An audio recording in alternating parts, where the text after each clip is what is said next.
असीं सूफ़ी आहियूं माण्हू, असीं सूफ़ी आहियूं माण्हू, अमन अमान था चाहियूं, न की झेड़ा न की जंगूं, न की शैतान था चाहियूं, न की झेड़ा न की जंगूं, न की शैतान था चाहियूं।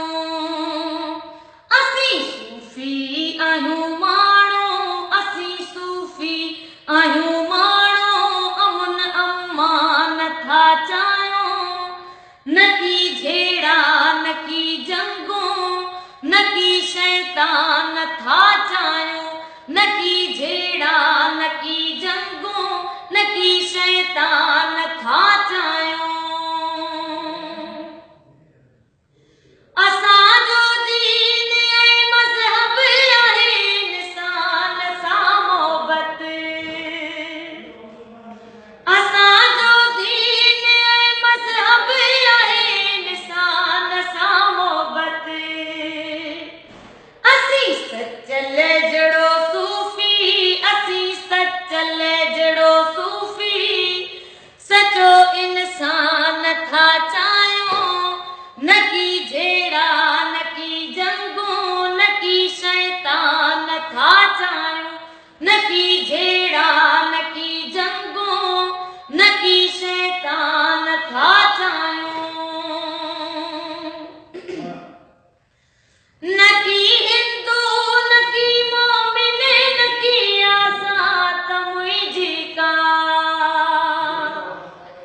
न की हिंदू न की मोमिन, न की आज़ाद मुंहिंजी का। जोई आहियां सोई आहियां, जोई आहियां सोई आहियां, तुंहिंजो एहसान था चाहियूं, न की झेड़ा न की जंगूं, न की शैतान था चाहियूं, न की झेड़ा न की जंगूं, न की शैतान था चाहियूं। न की जन्नत न की दोज़ख, न की हूरूं खपनि यूसुफ़, न की जन्नत न की दोज़ख, न की हूरूं खपनि यूसुफ़। असांजो इश्क या जंहिंसां, असांजो इश्क या जंहिंसां, उहो रहमान था चाहियूं, न की झेड़ा न की जंगूं, न की शैतान था चाहियूं, न की झेड़ा न की जंगूं, न की शैतान था चाहियूं।